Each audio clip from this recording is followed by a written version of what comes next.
प्रश्न 2, x बराबर 3 पर फलन f x is equal to 2x² minus 1 के सातत्य की जांच कीजिए।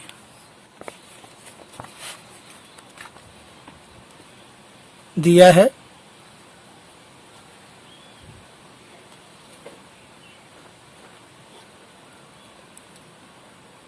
Question 2, f x is equal to 2x² minus 1। x बराबर 3 पर सातत्य की जांच करना है।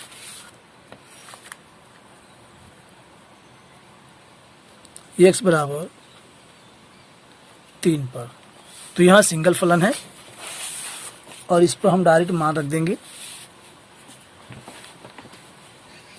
Limit x tends to 3 F x is equal to limit x tends to 3 और ये हमारा 2x² माइनस 1, इस पर लिमिट रख देंगे, इज इक्वल टू 2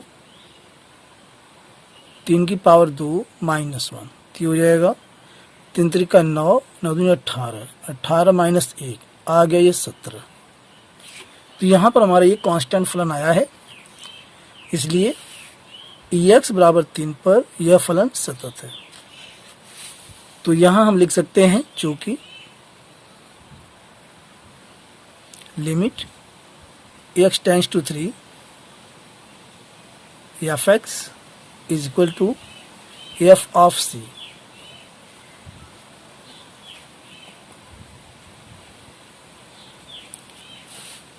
अतः x बराबर 3 पर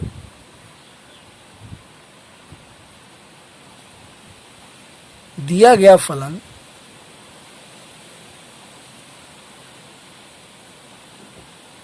सतत है।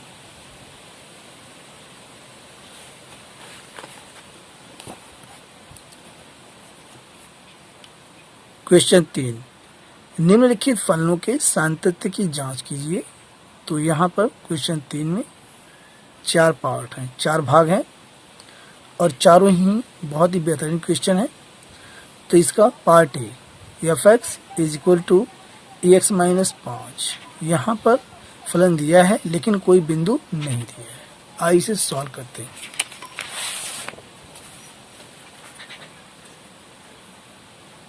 क्वेश्चन 3 दिया है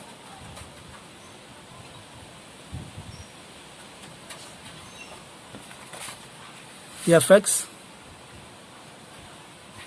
is equal to x minus 5 और यहाँ मैं आपको एक फार्मूला बता रहा हूँ।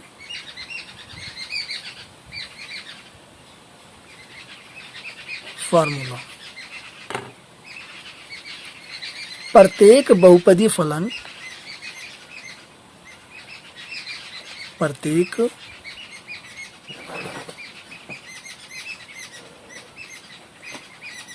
बहुपदीय फलन पॉलिनोमियल फंक्शन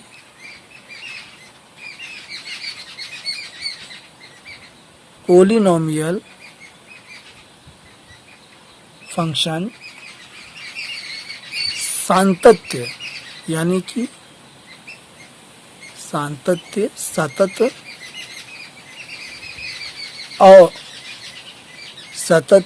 और अवकलनीय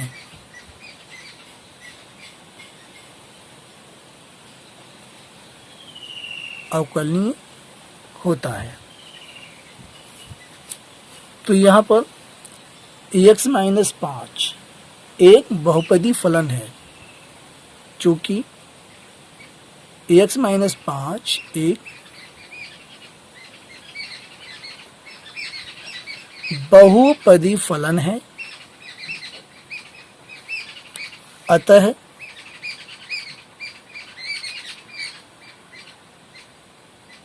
हर एक एक्स आर के लिए पर फलन सतत होगा। तो यहाँ पर मुख्य बात यह है कि फलन हमें दिया है लेकिन तो यहाँ पर मुख्य बात यह है कि यहाँ पर फलन दिया है लेकिन कोई बिंदु नहीं दिया है। जब कोई बिंदु नहीं दिया होता है तब हमें खुद से एक बिंदु मान लेना होता है जो कि वास्तविक संख्याओं से आना चाहिए। तो यहाँ पर यह क्लियर हो गया कि हर एक x जो कि r से आता है वास्तविक संख्याओं से, पर यह जो फलन है वह सतत होगा और यही इसका आंसर है। नेक्स्ट पार्ट, और ये इसका था पार्ट ए। पार्ट बी, और पार्ट बी में यहां पर है f x is equal to 1/x-5, और यहां पर मेंशन किया है x is not equal to 5। x is not equal to 5 यानी x का मान 5 नहीं होना चाहिए। तो यहाँ पर हमारे पास ये हमारा फलन है और यहाँ ये कहा है कि x बराबर 5 नहीं है, यानी x का मान 5 नहीं आना चाहिए। तो यदि हम 5 यहाँ पर रखते हैं तो 5 में से 5 हम घटा देंगे, आ जाएगा 0, यानी जो इसकी जो वैल्यू आ जाएगी वो आ जाएगी अपरिभाषित। तो यहाँ पर हम लिख सकते हैं चूंकि x बराबर 5 पर फलन परिभाषित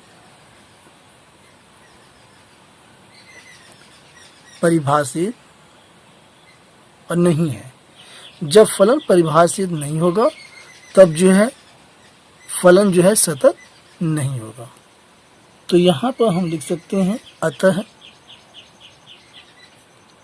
x बराबर 5 पर फलन सतत नहीं है, लेकिन 5 के अतिरिक्त हम यदि कोई भी संख्या लेते हैं तो यहाँ पर ये जो मान आएगा वो कांस्टेंट आएगा और तब यह जो सतत होगा। मैंने आपको बता रखा है कि जब भी मान कांस्टेंट आता है तो फलन जो है सतत होता है। तो यहाँ पर हम लिख सकते हैं इसलिए हर एक x r के लिए जो वास्तविक संख्याओं से है का मान 5 नहीं होना चाहिए, यानी कि 5 से घट जाएगा, 5 नहीं होना चाहिए। बाकी सभी मानों के लिए यह फलन सतत है।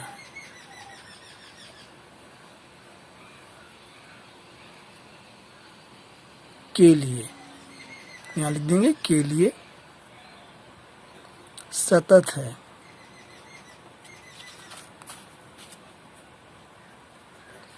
तो ये हो गया इसका आंसर। Next part c, f x is equal to x² - 25/x+5, और यहाँ भी मेंशन किया है x का मान -5 नहीं होना चाहिए, यानी x का मान -5 नहीं है। तो यहाँ से हम पहले लिख लेते हैं, दिया है और ये भाग इसका c है, दिया है f x is equal to x² - 25 बटे और x+5, और यहाँ मेंशन किया है x is not equal to -5। तो यहाँ पर यदि हम -5 रखते हैं तो -5 + 5 ये हो जाएगा 0, और जब किसी संख्या के नीचे 0 होती है तो वह अपरिभाषित हो जाता है। तो यहाँ पर हम लिख सकते हैं चूंकि फंक्शन यानी कि एफ एक्स x बराबर -5 पर परिभाषित नहीं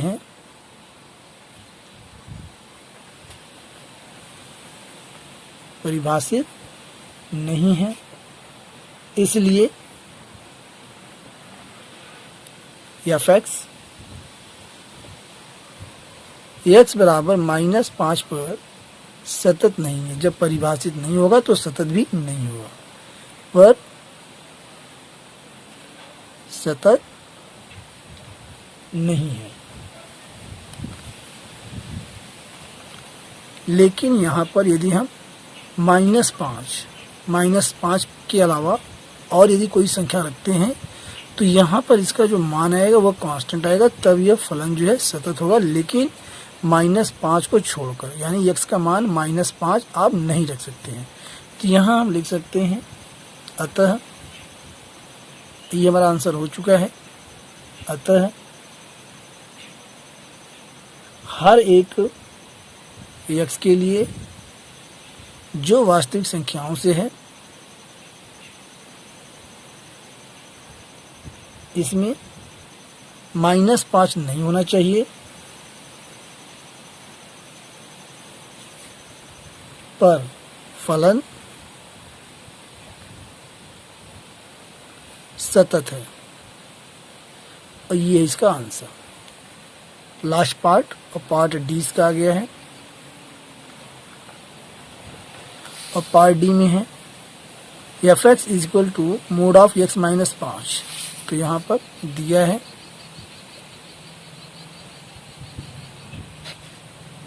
f(x) = mod ऑफ x - 5। तो यहाँ पर हमें दिया है f(x) = mod of x - 5। Mode वाला फलन जो होता है वह बहुपद नहीं होता है, और यहाँ पर हमें कोई बिंदु भी नहीं दिया है। तो यहाँ पर हम मान लेते हैं x बराबर c पर हमें यह जांच करना है। तो यहाँ से लिमिट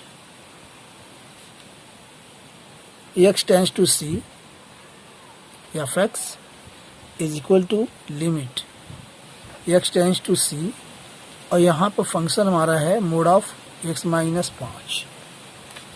तो यहाँ पर हम लिमिट अब रख देंगे। तो ये हमारा हो जाएगा mod ऑफ c - 5। और जब यहाँ ये mod ऑफ से बाहर आएगा तो यहाँ पर इसका जो मान आएगा वह भी कांस्टेंट आएगा, यानी कि f ऑफ c। तो यहाँ पर हम लिख सकते हैं अतः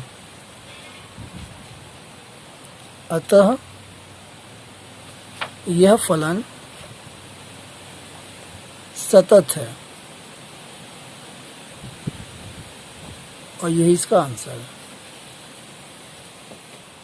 अगला प्रश्न, और अगले प्रश्न में है आता है हमारा क्वेश्चन 4।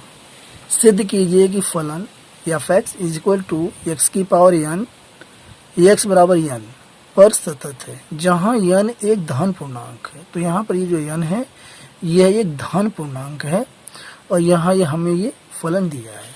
तो यहाँ से हम लिख लेते हैं क्वेश्चन 4। क्वेश्चन 4 में है यहाँ पर फलन दिया है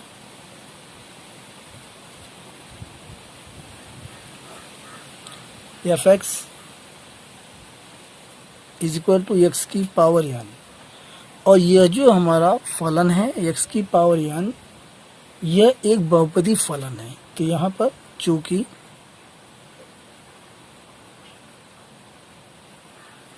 दिया गया फलन एक बहुपदी फलन है,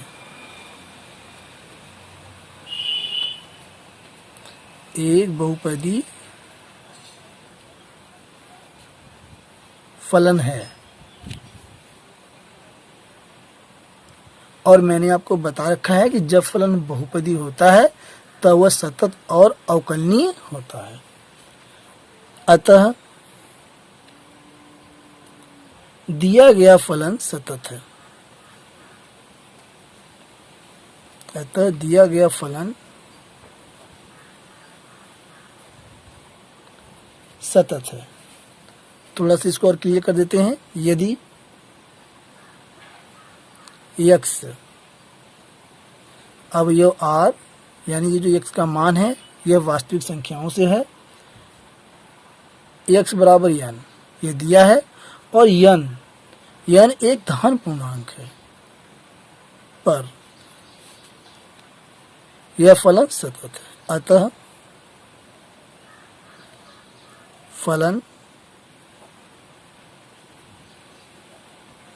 सतत है, और ये इसका आंसर आ गया। अगला प्रश्न, क्वेश्चन 5, क्या f x is equal to x यदि एक्स का मान 1 से छोटा है और 1 के बराबर है, तथा 5 यदि एक्स का मान बड़ा है 1 से द्वारा परिभाषित फलन एफ है। एक्स बराबर 0, एक्स बराबर 1 तथा एक्स बराबर 2 पर सतत है। ये हमें जांचना है। तो यहां से आइए,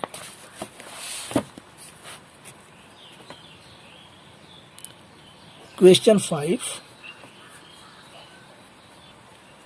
दिया है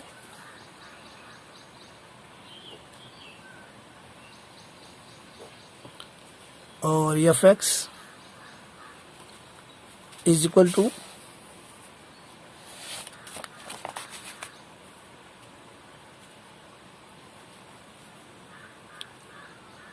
एक्स, थोड़ा इसको लिख लेते हैं, एक्स यदि एक्स का मान छोटा बराबर 1 और 5 यदि एक्स का मान बड़ा 1, और यहाँ पर हमें जांचना है एक्स बराबर 0 पर, एक्स बराबर 1 पर और एक्स बराबर 2 पर। तो सबसे पहले यहाँ पर एक्स बराबर 0 पर,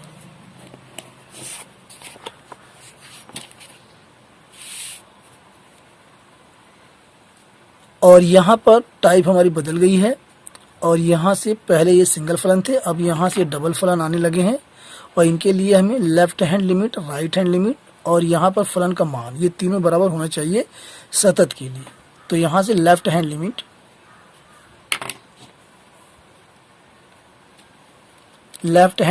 is equal to limit h tends to 0,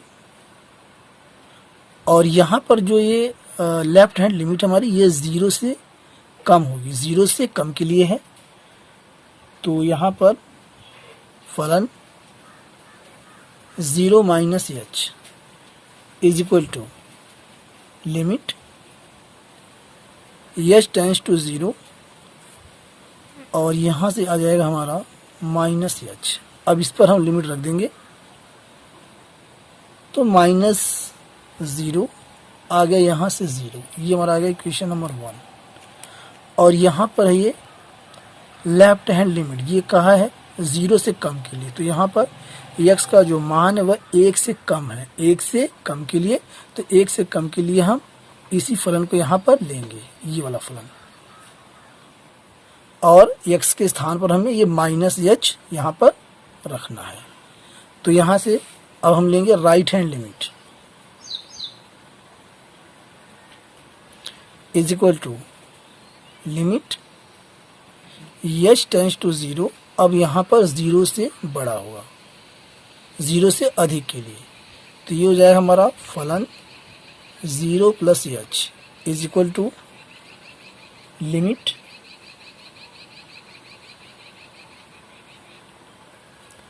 h tends to 0, और यहाँ ये h।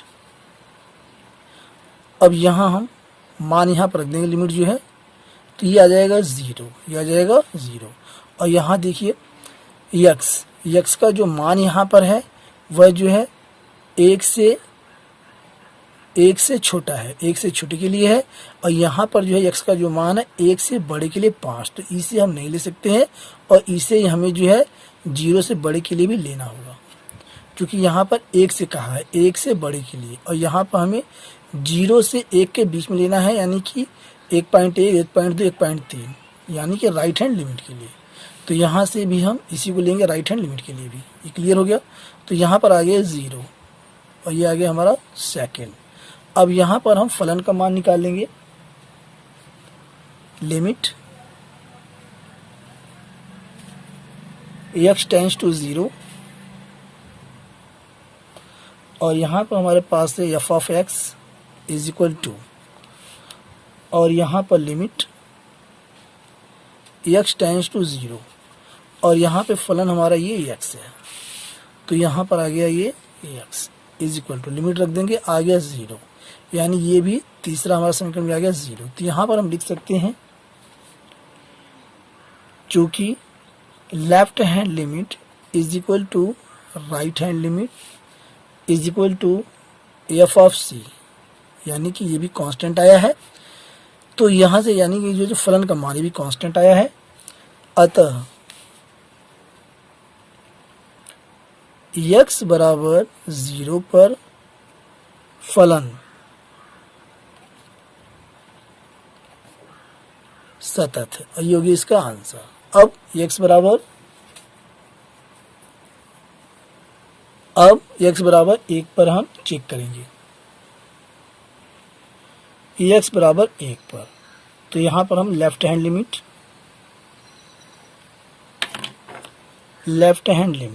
Is equal to limit h tends to 0, तो यहाँ पर 1 से कम के लिए हो जाएगी हमारी लेफ्ट हैंड लिमिट और 1 से अधिक के लिए राइट हैंड लिमिट।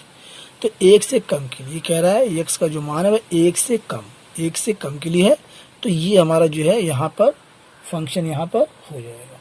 तो यहाँ पर हम लिख सकते हैं f ऑफ 1 माइनस h, और यहाँ पर हम क्या करेंगे, अब यहाँ पर लिमिट हम रख देंगे, जो लिमिट यहाँ पर रखेंगे तो ये हो जाएगा 1 minus 1,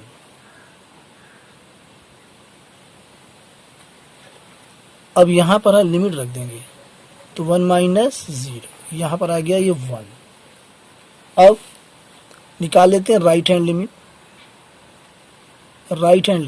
is equal to limit h tends to 0, और यहाँ पर ये है फलन 1 प्लस h, लेकिन यहाँ पर ये कहा है 1 से बड़े के लिए जो मान आएगा वो कांस्टेंट यहाँ पर 5 दिया है, तो यहाँ पर हमें निकालने की आवश्यकता नहीं है, और इसे हम डायरेक्ट लिख सकते हैं बराबर 5। तो यहाँ पर हमें फंक्शन का मान निकालने की आवश्यकता नहीं है, क्योंकि यहाँ पर लेफ्ट हैंड लिमिट और राइट हैंड लिमिट पहले ही बराबर नहीं है। तो यहाँ हम लिख सकते हैं क्योंकि left hand limit is not equal to right hand limit, इसलिए x बराबर 1 पर फलन सतत नहीं है, सतत यानी कि कंटिन्यूअस नहीं है, और ये हो गया इसका आंसर। अब इसका हमें चेक करना है x बराबर 2 पर, यहीं से इसको भी लिख लेते हैं x बराबर 2 पर, और ये यहाँ पर थोड़ा सा लिख लेते हैं जो कंडीशन हमें दिया हुआ है, function f(x) is equal to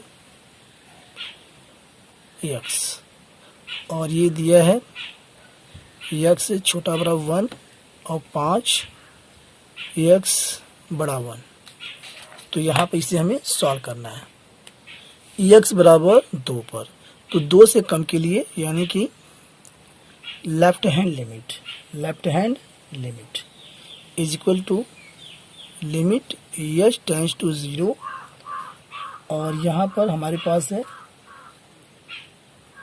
function 2 minus h।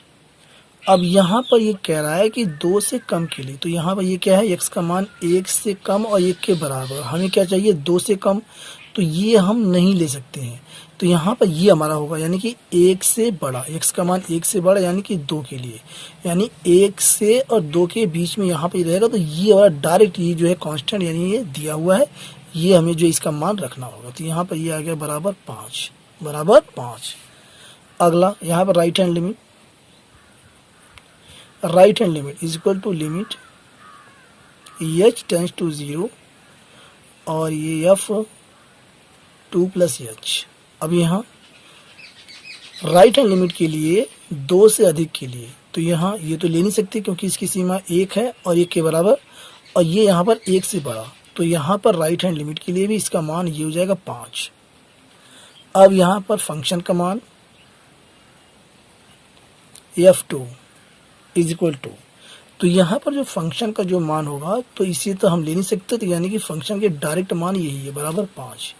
तो यहाँ पर आपने देखा कि left hand limit, right hand limit और ये फंक्शन का मान तीनों बराबर है, इसलिए x बराबर 2 पर यह फलन सतत है। तो यहाँ हम लिख सकते हैं चूंकि left hand limit is equal to right hand limit is equal to f2, यानी कि ये फलन का मान ये तीनों बराबर हैं, इसलिए x बराबर 2 पर फलन सतत है और ये होगी इसका आंसर।